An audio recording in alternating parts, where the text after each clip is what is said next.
Salam dan bahagia. Halo semuanya, di sini saya Trisubekti akan membahas salah satu materi kimia yaitu kesetimbangan reaksi. Nah, kira-kira apa sih itu kesetimbangan reaksi? Jadi, kesetimbangan reaksi merupakan reaksi reversibel di mana zat-zat hasil reaksi ini dapat kembali lagi menjadi zat-zat reaksi. Bisa kita analogikan ketika kita hendak membuat suatu adonan dengan bahan dasar tepung terigu dan telur, keduanya ini sebagai zat bereaksi. Nah, ketika tepung terigu ini dicampurkan dengan telur, maka dia akan bereaksi. Biasanya berada di sebelah kiri atau disebut dengan reaktan. Setelah keduanya ini bereaksi, kemudian akan menghasilkan suatu produk. Nah, produk ini adonannya begitu. Nah, karena bersifat reversibel, dari adonan ini dapat kembali lagi menjadi tepung terigu dan telur gitu. Kemudian kesetimbangan reaksi dapat terjadi apabila laju reaksi ke kanan sama dengan laju reaksi ke kiri. Dalam keadaan setimbang, laju reaksi ini terus bolak-balik secara terus-menerus atau bisa disebut dengan kesetimbangan dinamis begitu. Kemudian dilihat dari fasa zat kesetimbangannya ada dua jenis, yaitu homogen dan heterogen. Bisa dilihat di contoh ya. Nah, untuk yang homogen ini fasanya sama, misalnya solid ditambah solid begitu. Kemudian kalau yang heterogen itu bisa misalnya gas bereaksi dengan solid begitu. Kemudian ada beberapa faktor yang mempengaruhi kesetimbangan reaksi. Yang pertama ada volume. Ketika volume dinaikkan, maka reaksi kesetimbangan akan bergeser ke reaksi yang memiliki koefisien lebih besar. Begitupun sebaliknya, jika volume diturunkan, maka reaksi kesetimbangan akan bergeser ke reaksi yang memiliki koefisien lebih kecil. Yang kedua, yaitu ada tekanan. Jika tekanan dinaikkan, maka reaksi kesetimbangan akan bergeser ke reaksi yang memiliki koefisien lebih kecil. Kemudian yang ketiga, yaitu ada konsentrasi.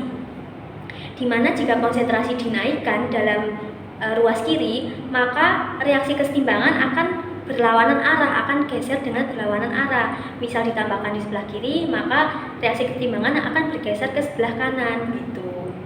Nah, selanjutnya bagaimana sih dengan rumus kesetimbangan reaksi itu? Jadi dalam kesetimbangan reaksi itu ada yang namanya tetapan kesetimbangan. Tetapan kesetimbangan merupakan perbandingan kuantitatif antara produk dengan reaktan. Atau bisa dikatakan juga tetapan kesetimbangan itu merupakan perbandingan hasil kali molaritas reaktan yang masing-masing dipangkatkan dengan koefisiennya dengan hasil kali molaritas produk yang masing-masing dipangkatkan dengan koefisiennya. Oke, langsung saja kita tulis rumusnya. Oke, jadi tetapan kesetimbangan itu biasa ditulis dengan simbol K besar atau KC. Nah, semisal ini ada suatu reaksi zat A yang bereaksi dengan zat B, kemudian menghasilkan produk demikian. Maka bisa kita tulis rumusnya. Tetapan kesetimbangan merupakan perbandingan hasil kali molaritas dari reaktan yang dipangkatkan dengan koefisiennya. Berarti kan ini A, zat A, koefisiennya kemudian dikali zat B yang dipangkatkan dengan koefisiennya. Nah, kemudian ini hasil kali dari molaritas produk yang dipangkatkan dengan koefisiennya juga dikali dengan. Nah, jadi begini rumus dari tetapan kesetimbangan. Merupakan perbandingan hasil kali dari molaritas reaktan yang dipangkatkan dengan masing-masing koefisiennya dengan hasil kali molaritas produk yang dipangkatkan dengan koefisiennya begitu. Oke, lanjut kita akan membahas contoh soal berikut. Oke, di sini ada contoh soal. 1 liter gas pada keadaan setimbang mengandung 0,045 mol dinitrogen tetradioksida dan 0,03 mol nitrogen dioksida. A. Tentukan rumus tetapan kesetimbangannya dan B. tentukan besar tetapan kesetimbangannya. Jadi yang pertama kita buat persamaan reaksinya terlebih dahulu. Di sini mengandung dinitrogen tetradioksida, berarti N2O4 dengan nitrogen dioksida NO2. Nah, kita samakan dulu ya untuk koefisiennya.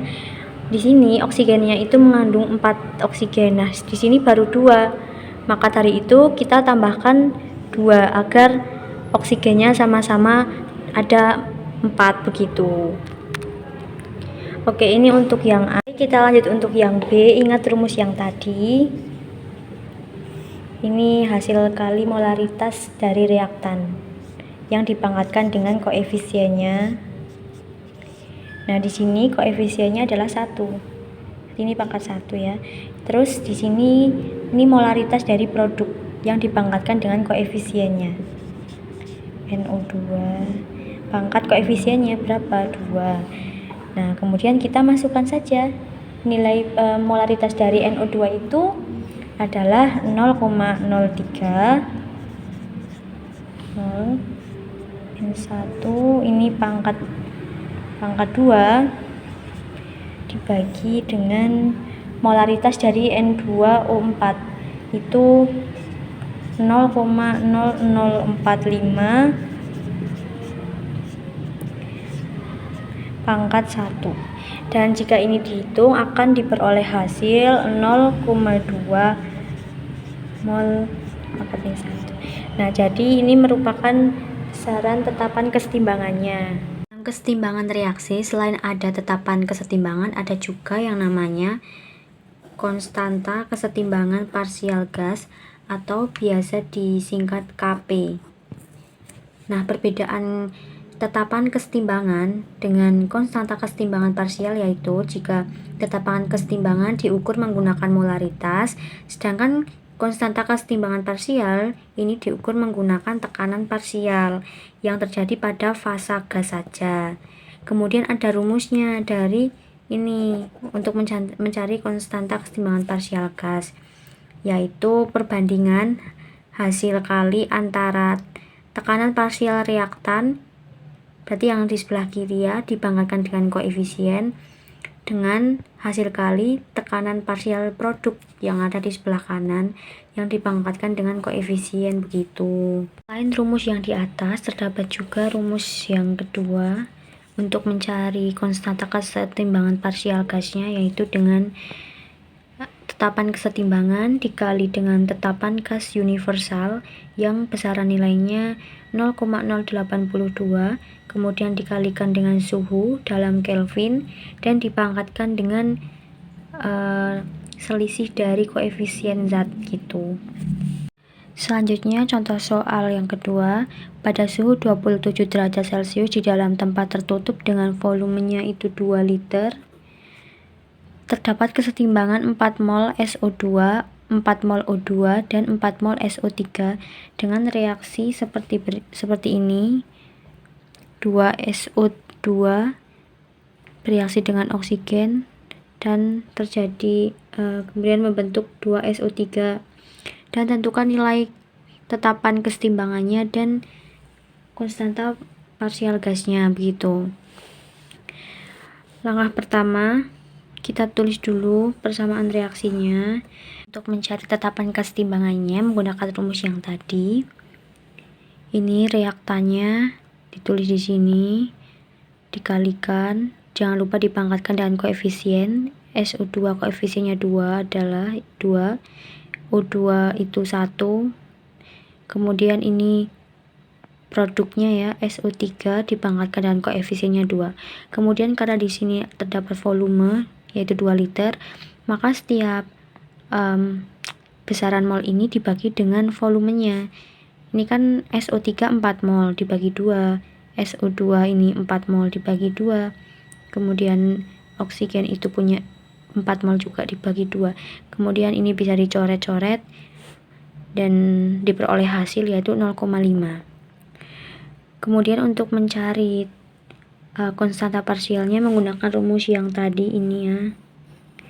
Nah, ini delta N ini dimaksudkan sebagai perubahan atau selisih dari koefisiennya. Nah, di sini kan bisa dilihat, di sini koefisiennya 2. 2 dikurangi dengan 2 tambah 1. Di sini koefisiennya 3, di sini 2. 2 dikurangi 3 sama dengan minus 1. Nah, maka dari itu ini dipangkatkan dengan minus 1. Kemudian tinggal dimasukkan saja, tetapan kesetimbangannya sudah ketemu, kemudian R-nya diturunkan, suhunya diturunkan, kemudian berdasarkan perhitungan diperoleh sebesar 0,020 sebagai konstanta parsialnya. Demikian video singkat saya terkait dengan pembahasan materi kesetimbangan reaksi. Semoga dapat bermanfaat. Kurang dan lebihnya saya mohon maaf. Terima kasih telah menonton. Saya akhiri. Wassalamualaikum warahmatullahi wabarakatuh. Salam dan bahagia. Bye-bye.